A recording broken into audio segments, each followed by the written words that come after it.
નમસ્કાર વિદ્યાર્થી મિત્રો, ધોરણ 8 વિષય અંગ્રેજી યુનિટ 4 ટેલ મી વાયના એપિસોડ 3માં વિદ્યાર્થી મિત્રો આપણે એક્ટિવિટી 6A થી શરૂઆત કરવાની છે. અગાઉના તાસમાં આપણે વિદ્યાર્થી મિત્રો 5ની એક્ટિવિટીમાં સરસ મજાની વાર્તાનો અભ્યાસ કરી ચૂક્યા છીએ. હવે તેને આધારિત આગળ આપણે અભ્યાસ કરવાનો છે. તો દરેક વિદ્યાર્થી પોતાની પાઠ્યપુસ્તક અને પોતાની પાકી બુક પોતાની સાથે રાખશે. જે વસ્તુ તમને પાઠ્યપુસ્તક અને પાકી બુકમાં લખવાનું કહું તે તમારે હોમવર્કમાં લખતું રહેવાનું છે. તો દરેક વિદ્યાર્થી પાઠ્યપુસ્તકના પેજ નંબર 47 ઉપર આવી જશે. 6A આન્સર ધ ક્વેશ્ચન, નીચે આપેલા પ્રશ્નના જવાબ આપો. તો ચાલો પ્રશ્નના જવાબ મેળવીએ. પ્રશ્ન number 1, where was the science exhibition held? Science exhibition એટલે કે વિજ્ઞાન મેળો ક્યાં આયોજન કરવામાં આવ્યો હતો?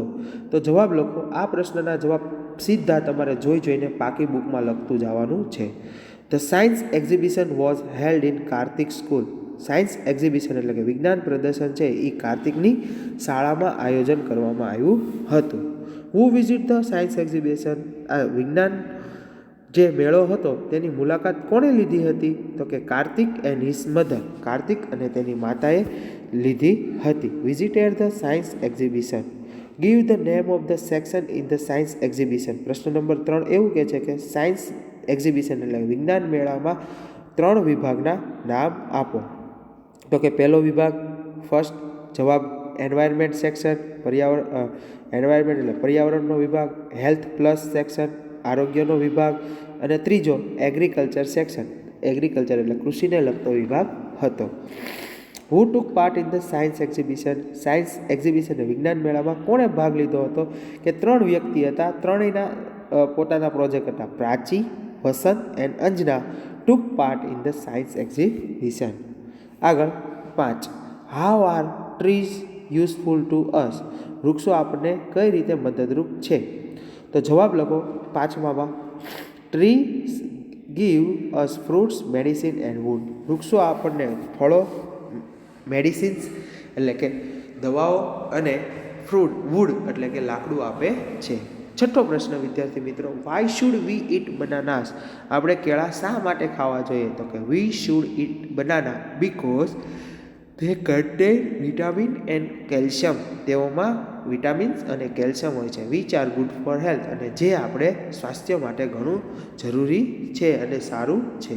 પ્રશ્ન number 7, why is the bamboo a wonderful tree? Bamboo છે એ અદ્ભુત વૃક્ષ શા માટે છે? તો કે the bamboo is wonderful tree. Bamboo એક અદ્ભુત વૃક્ષ છે. બીકોઝ કારણ કે it is use to build bridge. તેનો ઉપયોગ બ્રિજ, પુલો બનાવવા, મેક ફેન્સીસ એટલે કે વાડ બનાવવા, ફ્લેશિંગ રોડ્સ એટલે કે રોડ બનાવવા, રાફ્ટ્સ બનાવવા, બાસ્કેટ્સ બનાવવા અને ફર્નિચર બનાવવા, બધામાં એનો ઉપયોગ થાય છે. એટલા માટે વન્ડરફુલ ટ્રીઝ છે. What is the hydroponics method of agriculture? એગ્રીકલ્ચરની હાઇડ્રોપોનિક્સ મેથડ એટલે શું? તો કે in hydroponics method of agriculture we have to make a layer of stones on plastic on the terrace. બરાબર, એક પ્લાસ્ટિક પાથરીને ટેરેસ ઉપર પ્લાસ્ટિક બાંધીને એની ઉપર પથરાઓનું શું કરવામાં આવે છે? પડ તૈયાર કરવામાં આવે છે. તે હેલ્પ પ્લાન્ટ્સ ટુ સ્ટેન્ડ, અને તે શુંનો ઉપયોગ કરે? તેનો ઉપયોગ આ સ્ટોનનો, તો કે છોડવાઓને ઊભા રાખવા. Plants are then planted and appropriate distance, અને બીજો પ્લાન્ટ છે, છોડવાઓ છે, એને રોપવામાં આવે છે, પણ કઈ રીતે? એપ્રોપ્રિએટ ડિસ્ટન્સ, યોગ્ય અંતરે મૂકવામાં આવે છે. વિદ્યાર્થી મિત્રો, 9મો પ્રશ્ન, why do we need a terrace garden? Terrace ગાર્ડનની હવે આપણે શા માટે જરૂર પડે છે? તો કે જવાબ છે we need a terrace garden. આપણે ટેરેસ ગાર્ડનની જરૂર છે. બીકોઝ કારણ કે we do not have enough space to trees and plants. હવે આપણી પાસે એવી જમીન નથી રહી કે આપણે છોડવાઓ અને વૃક્ષોને વાવી શકીએ એટલી જગ્યાઓ પૂરતા પ્રમાણમાં નથી. એટલા માટે આપણે હવે ટેરેસ ગાર્ડનની જરૂર છે. 10મો અને અંતિમ પ્રશ્ન, what are the uses of બનાનાસ? બરાબર, તો બનાનાસ આર ગુડ ફોર હેલ્થ. પહેલાં તો કેળા છે એ હેલ્થ માટે ખૂબ સારા છે. Banana leaves are use as food container or plant. બનાનાસના છોડવા, બનાના છે એને કન્ટેનર અને ફ્લેટ્સ તરીકે પણ ઉપયોગ કરવામાં આવે છે. They are also use to make cups, papers and dishes. અને they are also use to make, અને આ ઉપરાંત તેનો ઉપયોગ છે એ કપ બનાવવા, કાગળ બનાવવા અને ડીશીસ બનાવવા માટે થાય છે. Fibres of bananas are use to weave saris, અને બનાનાના ફાઇબર્સ છે, બરાબર, રેસા છે, એ સાડીઓ વણવા માટે પણ એનો ઉપયોગ થાય છે. વિદ્યાર્થી મિત્રો 10 પ્રશ્ન છે, સમજાવ્યા છે સરસ રીતે. એ દરજ કે પાઠ્યપુસ્તકમાં સમજીને પાકી બુકમાં લખી નાખવાના છે, કેમ કે એની પાઠ્યપુસ્તકમાં આપણને જગ્યા નથી આપી, એટલે પાકી બુકમાં તમારે લખી નાખવાના છે. હવે વિદ્યાર્થી મિત્રો activity 6B, make a list of uses. એક લિસ્ટ બનાવો ઉપયોગોનું. Name of the plant tree, bamboo and banana. Use in the things given in the dialogue. આપણને જે ડાયલોગમાં આપ્યા છે કે એના ઉપયોગો બાંબુના, એ આપણે અહીંયા લખવાના. Use in the things you have observe, અને અહીંયા એવા ઉપયોગ લખવાના બાંબુના કે જે બાંબુ અને બનાનાના કે તમે જ કંઈક જગ્યાએ જોયા હોય. તો ચાલો હવે આ કોષ્ટક પૂર્ણ કરીએ. પહેલાં કોષ્ટક પાઠ્યપુસ્તકમાં પૂરો કરવાનો છે, પછી પાકી બુકમાં લખવાનો છે. તો જો built bridge, make fence, make fishing rods, make rafts, make basket and make furniture. આટલું બનાવવાના ઉપયોગો આપણને પાઠમાં આપ્યા છે. આપણે બીજે કઈ કઈ જગ્યાએ જોઈએ તો કે મેક હાઉસીસ, ઘરો બનાવવા, ફ્લૂટ બનાવવા, અને મેક કર્ટેન્સ બનાવવા માટે પણ ઉપયોગ થાય છે. એવી રીતે બનાના ટ્રી પાઠમાં make food container from leaves, make a plants from leaves, make cups from leaves, make paper from leaves and make dishes from leaves. અને આપણે હવે જાણીએ છીએ શું બનાના છે. Honey from banana flower is use as medicine and make cup. આ રીતે વિદ્યાર્થી મિત્રો જવાબ લખીને તમારે પહેલાં પાઠ્યપુસ્તકમાં પૂરું કરવાનું છે, પછી બાકી બુકમાં લખવાનું છે. હવે વિદ્યાર્થી મિત્રો activity C, what did Kartik and his mummy watch at science exhibition. Kartik અને તેના મમ્મીએ સાયન્સ એક્ઝિબિશન વિજ્ઞાન મેળામાં શું જોયું? Write a report on it. હવે તમારે અહેવાલ લખવાનો છે. તો વિદ્યાર્થી મિત્રો આ અહેવાલ સીધો તમારે પાકી બુકમાં લખવાનો છે. Kartik and his mummy went to science exhibition on 28 ફેબ્રુઆરી. 28 ફેબ્રુઆરીએ તેઓ ગયા હતા. There were 3 section in it. તેમાં 3 સેક્શનો હતા. ફર્સ્ટ ઓફ ઓલ સૌથી પહેલાં તેઓ. હવે વિદ્યાર્થી મિત્રો તમને કહું છું કે અહેવાલ લખવાનો, રિપોર્ટ એટલે અહેવાલ, અને અહેવાલ એવો લખવાનો હોય છે કે જે પ્રસંગ જે હોય છે કે તમે કંઈ મુલાકાત છે પહેલાં લઈ લીધી હોય છે, એટલે હવે એને તમારે લખવા માટે વોઝ વેર એટલે કે ભૂતકાળમાં લખવાનો હોય છે. In the exhibition, environment section, health plus section and agriculture section. તેમાં 3 વિભાગ હતા, એન્વાયરમેન્ટ, હેલ્થ અને એગ્રીકલ્ચર. અહીંથી હવે આ બધું તમારે જોઈને પાકી બુકમાં જ લખવાનું છે. First they went to the agriculture section. સૌથી પહેલાં તેઓ એગ્રીકલ્ચર વિભાગમાં જાય છે. They show a project on terrace gardening and hydroponics of method of agriculture. તેઓ ત્યાં જાય છે અને ત્યાં એક પ્રોજેક્ટ જોવે છે, એનું નામ છે terrace gardening and hydroponics method of agriculture. This method help to grow trees and plants on terrace. આ મેથડ છે એ આપણે વૃક્ષો ઉગાડવા માટે ખૂબ જ મહત્ત્વની છે. Layers of stones are made on plastic on the terrace and plants are planted at appropriate distance. જે હમણાં તમને સમજાવ્યું છે. Then they went to the environment section. ત્યાંથી તેઓ એન્વાયરમેન્ટ વિભાગમાં જાય છે. તે got a lot of information about bamboo and bananas. ત્યાં તેઓને બાંબુ અને બનાનાની ઘણી બધી માહિતી પ્રાપ્ત થાય છે. The bamboo is use to build bridge, make fence, fishing rods, raft, basket and furniture. આ બધામાં તેનો બાંબુનો ઉપયોગ થાય છે. The whole bamboo stem is use to make flute બનાવવા પણ તેનો ઉપયોગ થાય છે. તે also learn that banana leaves are use to make food containers, plants, cups, papers and dishes. Banana fibres are use to weave saris. કેળાનો ઉપયોગ આ રીતે થાય છે. Kartik and mummies then to the health plus. તેઓ હેલ્થ પ્લસ વિભાગમાં જાય છે. તે learn about how spices and herbs are good for our health. અને ત્યાં તેઓ સ્પીસીસ એટલે કે મસાલાઓ અને હર્બ્સ દવાઓ છે એ કઈ રીતે આપણા માટે હેલ્થ માટે સારું છે. તો આ રીતે વિદ્યાર્થી મિત્રો તમારે જે તમને આપવામાં આવ્યું છે સેક્શન 6Cમાં રિપોર્ટ લખવાની, તમારે પાકી બુકમાં આમાંથી જોઈને સમજીને લખવાનો છે. હવે વિદ્યાર્થી મિત્રો activity 7, join properly part A with B using therefore and because enact as per your teachers guidance. બરાબર, તો કે આ પાર્ટ A અને પાર્ટ B ને પહેલાં જોડવાનો છે, અને જોડવા માટે ધેરફોર એટલે ધેરફોરનો અર્થ થાય તેથી, અને બીકોઝ એટલે કે કારણ કે એવું થાય છે. બીકોઝ એટલે કારણ કે, અને ધેરફોર એટલે તેથી.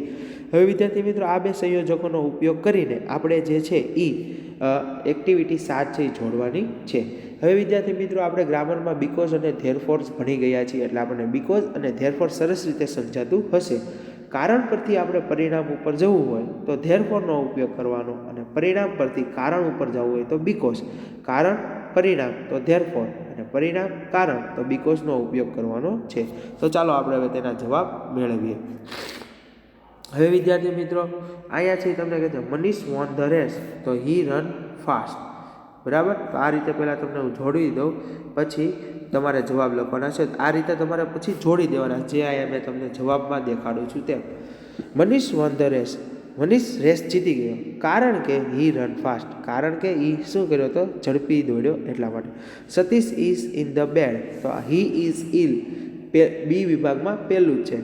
Satish is in the bed, બેડમાં છે કારણ કે તેને તાવ આવ્યો છે, બીમાર છે એટલા માટે. તો આ રીતે વાક્ય જોડતા પહેલાં આવી રીતે જોડી દેવાના છે, અને પછી આવી રીતે જવાબ લખવાના છે. Geeta arrange a party at her home because it was her father's birthday. બરાબર. ચોથું, Bhavani has not gone to school, સ્કૂલે જશે નહીં કારણ કે she has a holiday in her school, તેની શાળામાં આજે રજા છે. I will go for shopping, હું શોપિંગ માટે જઈશ because I went to buy a new clothes, હું નવા clothes buy a new dresses. છઠ્ઠું, Radha gets a beautiful gift from her aunt therefore she is very happy. We took an umbrella with us because it was raining heavily. Satish liked gardening, therefore he made terrace garden in the school. તો આ વાક્ય છે એ વિદ્યાર્થી મિત્રો, પહેલાં બધા વાક્ય જે છે દરેકમાં જ્યાંથી બ્લુ અક્ષરનો શબ્દ પહેલાં એ વિભાગમાં છે, એની પછીનો છે એ બી વિભાગમાં છે. એ રીતે જોડી દેવાનું, ને આ રીતે વાક્ય બીકોઝને ધેરફોરથી જોડીને લખવાનું. તો તમારે પાઠ્યપુસ્તકમાં ખાલી કાંઈ નથી કરવાનું, પાકી બુકમાં લાવવાનું. પાઠ્યપુસ્તકમાં પહેલાં પાર્ટ એ અને બીનો કોષ્ટક દોરનાવીને લખી નાખવાનો, પછી એને જોડી દેવાના, અને જોડાઈ જાય પછી હેઠે આવી રીતે સંયોજકનો ઉપયોગ કરીને વાક્ય જોડવાના છે. વિદ્યાર્થી મિત્રો, activity 8, match A with B. A અને બીને જોડવાના છે. તો હવે જો we should not waste our time, તો બીકોઝ ટાઈમ ઇઝ મની. તો અહીંયા 1 નંબર લખી નાખો કે અહીંયા જોડવાનું છે. કેટલા નંબરનું વાક્ય છે? તો કે 4 નંબરનું અહીંયા આવશે. પછી છે we should not waste water, પાણીનો બગાડ કરવો જોઈએ નહીં because water is our life. તો 5મું વાક્ય છે તો લખો અહીંયા 5. વી શુડ નોટ સ્મોક, આપણે સ્મોક કરવી જોઈએ નહીં. તો હવે એ છે because smoking is injurious to health. બીજું વાક્ય છે અહીંયા લખો બીજું, we should take care of health, આપણે આપણું સ્વાસ્થ્યનું ધ્યાન રાખવું જોઈએ. તો કે હેલ્થ ઇઝ વેલ્થ. ત્રીજું છે એ અહીંયા આવશે. તો આ રીતે વિદ્યાર્થી મિત્રો જોડીને એક્ટિવિટી 8 છે પાકી બુકમાં તમારે લખવાની છે. હવે વિદ્યાર્થી મિત્રો activity 9, filling the blanks use therefore or because, make ચીટ્સ with the help of your teacher. અહીંયા તમારે બીકોઝ અને ધેરફોર લખીને ખાલી જગ્યા પૂરી કરવાની છે. બરાબર. રીના ઇઝ વેરી હેપી, ખૂબ ખુશ છે. She got good marks in the science subject test, કારણ કે તે સાયન્સ સબ્જેક્ટ ટેસ્ટમાં તેને સારા માર્ક આવ્યા હતા. પહેલી ખાલી જગ્યામાં લખો બીકોઝ, હું અહીંયા ખાલી બી લખું છું. વી ટુક વિન્ટર ક્લોથ વિથ અસ, અમે અમારી સાથે શિયાળાના કપડાં રાખ્યા છે કારણ કે તેથી we felt comfortable in cold during tour, પ્રવાસ દરમિયાન અમને કમ્ફર્ટેબલ આરામદાયક ઠંડીમાં લાગશે. એટલે બીજી ખાલી જગ્યામાં લખો ધેરફોર. મેં ખાલી ના ટી લખીશ પણ તમારે આખું ધેરફોર લખવાનું. વી આર ટાયર્ડ, અમે થાકી ગયા છે કારણ કે વી વોક 12 કિલોમીટર ઓન ફૂટ, અમે 12 કિલોમીટર પગે ચાલીને આવ્યા છીએ એટલે એમાં લખો because. Payal is brave girl, Payal ખૂબ જ બહાદુર દીકરી છે તેથી she is not afraid staying alone, અને એને એકલું રહેવું ગમશે નહીં એટલે એમાં લખો therefore. Snehal is happy, Snehal છે એ હેપી છે બીકોઝ, કારણ કે she has got prize in the competition. Maya is kind a girl therefore she helps everyone. તો આ રીતે વિદ્યાર્થી મિત્રો એક્ટિવિટી જે છે એ તમારે પૂરી કરવાની છે, અને આમાં બીકોઝ ધેરફોર આખું લખવાનું છે, અને જેવું લખાઈ જાય પછી પાકી બુકમાં તમારે જોઈ જોઈને એક્ટિવિટી લખવાની છે. અહીંયા પણ એના જવાબ આપ્યા છે એ તમારે જોઈ જોઈને લખી નાખવાના છે. બરાબર વિદ્યાર્થી મિત્રો. હવે તમે આગળ જાઓ તો કહે છે activity 9B work in a pair, ગ્રુપમાં કામ કરો. Read the following slogans and make poster for one of them. આ સ્લોગનને સમજવાના છે અને આ સ્લોગનમાંથી ગમે એકનું તમારે શું બનાવવું? પોસ્ટર બનાવવાનું.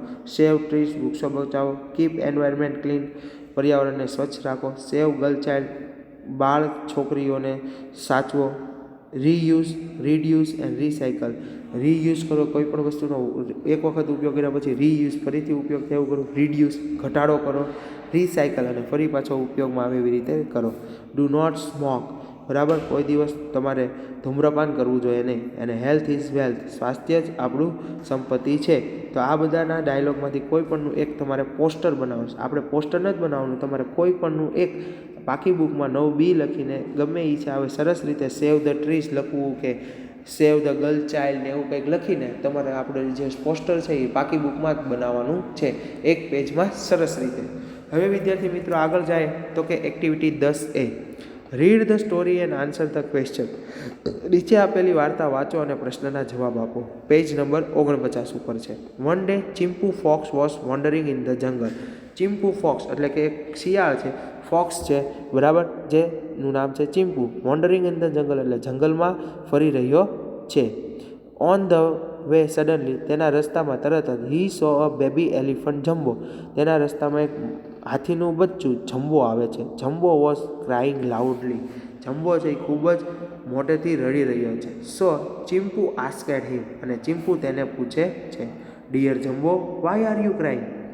પ્રિય વહાલા જમ્બો, તું શા માટે રડી રહ્યો છે? Jumbo says, Mickey slap me. મિકીએ મને લાફો માર્યો. Chipu says, who is Mickey? Mickey કોણ છે? Chipu. Jumbo says, Mickey the monkey. એક ઉંદર, એક વાંદરો છે જેનું નામ મિકી છે. અને મિકીએ જમ્બોને શું માર્યો? લાફો માર્યો. Chimpu says, why did he slap you? એને શા માટે તને લાત મારી? Jumbo says, he was angry. તે ખૂબ ગુસ્સે હતો. Chimpu says, why was he angry? ચિમ્પુએ પૂછ્યું, શા માટે તે ગુસ્સે હતો? જમ્બો સેઝ, હાથીએ કીધું, હાથીના બચ્ચા, I broke a branch by mistake, he was sitting on it. Broke એટલે તોડી નાખ્યું, બ્રાન્ચ એટલે ઝાડની ડાળી, બાય મિસ્ટેક એટલે ભૂલથી મેં મારી બ્રાન્ચ છે ને તો એટલે કે ઝાડની ડાળીને તોડી નાખી. ઈ વોઝ સિટિંગ ઓન ઇટ, અને તેના ઉપર ઈ બેઠો હતો. તો કોણ બેઠું હતું? તો કે મિકી એટલે કે વાંદરો બેઠો હતો. Chimpu says, well there is a point. ત્યાં મૂળ મુદ્દાની વાત છે. સે sorry and make him a friend. તેને તું સોરી કહી દે અને બંને મિત્ર બની જાઓ. Jumbo said sorry to Mickey. જમ્બોએ તરત જ તે મિકીને સોરી કીધું. And they become friends again, અને તેઓ ફરીથી પાછા મિત્રો બની ગયા. તો વિદ્યાર્થી મિત્રો, પેજ નંબર 50 ઉપર એને લગતા પ્રશ્ન છે, તો એ જવાબ આપણે મેળવી લઈએ. દરેક વિદ્યાર્થી પહેલાં પાઠ્યપુસ્તકમાં લખશે અને પછી પાકી બુકમાં લખશે. હુ વોઝ ચંપુ કે ચિમ્પુ? તો કે ચિમ્પુ વોઝ અ ફોક્સ. બીજો પ્રશ્ન, વાય વોઝ જમ્બો ક્રાઇંગ? શા માટે જમ્બો રડી રહ્યો હતો? તો કે Jumbo was crying because Mickey slapped him. કારણ કે મિકીએ તેને લાફો માર્યો હતો. Who was Mickey? મિકી કોણ હતું? તો કે મિકી વોઝ અ મંકી. તો શું હતો? વાંદરો હતો. Why did Mickey slap Jumbo? શા માટે મિકીએ જમ્બોને એક લાફટ મારી? તો કે Mickey slap Jumbo because Jumbo broke a branch on which he એટલે કે મિકી વોઝ સિટિંગ. જે ડાળી ઉપર મિકી બેઠો હતો તે ડાળ મિસ્ટેકથી તેને તોડી નાખી હતી.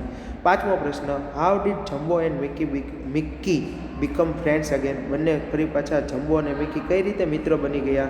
કે Jumbo said sorry to Mickey and they become a friends again.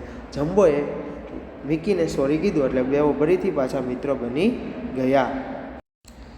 હવે વિદ્યાર્થી મિત્રો આગળ જોઈએ તો કે એક્ટિવિટી 11. તો એક્ટિવિટી 10 છે એના જવાબ પહેલાં પાઠ્યપુસ્તકમાં લખવાના અને પછી પાકી બુકમાં લખવાના છે. લેટ્સ લાફ, ચાલો હસીએ. There is a mister Whyness. એક મિસ્ટર વાઇનિસ હતા. He always ask question to everyone. બધાને તેઓ પ્રશ્નો પૂછપૂછ કરતા હતા. ઓલ આર સેડ, તેનાથી બધા દુઃખી હતા. ધે આર બોરેડ, તેનાથી કંટાળી ગયા હતા. Whenever mister Whyness come, જ્યારે મિસ્ટર વાઇનિસ આવે they run away from there, અને બધા ત્યાંથી ભાગી જાય. Mister Whyness ask many question to everyone. શું કામ ભાગી જતા હતા? બધાને ખૂબ પ્રશ્નો પૂછતા હતા. One day mister Whyness meet mister Because. એક દિવસ મિસ્ટર વાઇનિસ મિસ્ટર બીકોઝને મળે છે. Let's see what happen. ચાલો જોઈએ શું થાય છે. એટલે વાઇનિસ એટલે વાય એટલે શા માટે, એનામાં જ નામમાં જ પ્રશ્ન છે ને બીકોઝ એટલે કારણ કે. હવે એ બંનેની મુલાકાત થાય છે એવા નામ આપ્યા છે ખાલી. Mister Whyness says why are you here. તમે અહીંયા શા માટે છો? Mister Because says because I like this garden. મને આ ગાર્ડન ગમે છે. Mister Whyness says why do you like it. તમને શા માટે ગમે છે? Mister Because says because I like colourful flowers. કારણ કે મને કલરફુલ રંગબેરંગી ફૂલડાઓ ગમે છે. Mister Whyness says why the flowers are so colourful. આ ફૂલો છે એ શા માટે રંગબેરંગી છે? Mister Because says because of rain, sunlight, soil and water. કારણ કે વરસાદ, સૂર્યપ્રકાશ, જમીન અને પાણીને કારણે. Mister Whyness says why don't I know this. મને આ શા માટે ખબર નથી? Mister Because says because of your question. તમારા પ્રશ્નના કારણે તમને આ બધી કંઈ ખબર નથી. Mister Whyness says why do you I ask question. હું શા માટે પ્રશ્ન પૂછું છું? Mister Because says because you don't know the answer. કારણ કે તમને જવાબ કંઈ ખબર નથી એટલે બધાને તમે પ્રશ્ન પૂછપૂછ કરો છો. Mister Whyness says no I know oops I forget to ask question. Why oh no, મને માફ કરજો, હું તમને પ્રશ્ન પૂછવાનું ભૂલી ગયું. શા માટે? Mister Because says because I can give every answer to your question. કારણ કે મેં તમારા બધા જ પ્રશ્નના જવાબ આપ્યા એટલે તમે પ્રશ્ન પૂછવાનું ભૂલી ગયા છો. એટલે જેને જેને પ્રશ્ન પૂછતા હતા એના જવાબ મળતા ગયા. એટલે કે બહુ ખોટા પ્રશ્ન કરવા જોઈએ નહીં એવું આમાં કહેવા માગે છે. હવે પેજ નંબર 51 ઉપર એન્ટ 1 છે. કીડીએ એક કીધું, oh you are in hurry. તું તો ખૂબ ઝડપમાં છો. Why are you going. તું શા માટે ઝડપમાં છો? એન્ટ 2 છે I am going to the hospital. હું તો હોસ્પિટલ જાઉં છું. એન્ટ 1 છે પેલી કીડી કે વાય શા માટે? એન્ટ 2 છે an elephant meet with accident. એને હાથીનું એક્સિડન્ટ થયું છે. I am going to give him my blood. એટલે કે કીડીએ એમ કીધું કે હું મારું લોહી દેવા જઈ રહી છું. ત્રીજું, Jacob says I have lost my dog. મેં મારો કૂતરો ખોઈ બેસ્યો છું. વોલ્ટર સેઝ વોલ્ટરે કીધું why don't you give in advertisement in newspaper. તું શા માટે કૂતરો ખોવાઈ ગયો છે એની એની એક એડવર્ટાઇઝ છે એ છાપામાં નથી આપતો. Jacob says don't be silly. મૂર્ખ બનમાં. It can not read. મારો કૂતરો કાંઈ વાંચી શકતો નથી એટલા માટે હું છાપામાં શું નથી આપતો તો કે એડવર્ટાઇઝ આપતો નથી. તો વિદ્યાર્થી મિત્રો અહીંયા આપણું યુનિટ જે છે એ સંપૂર્ણ આપણે પૂર્ણ જાહેર કરીએ છીએ. હવે તમને જ્યાં જ્યાં આપ્યું હતું કે આ માટે હેલ્પલાઇનમાં જુઓ તો કે એક્ટિવિટી 7માં આવ્યું છે અને એક્ટિવિટી 9માં આપ્યું છે. એ તમારે તમારી જાતે કરવાનું છે. અને છેલ્લે આપ્યું છે લેટ્સ હેવ ફન. ચાલો આપણે મજા માણીએ. Some I am has a plate of delicious food for someone to eat, but is there anyone who likes green eggs and ham? Would you could you in the rain? I would you not, could not in the rain, not in the dark, not on a train, no in a car, not in a tree. I don't like them, Sam, you see.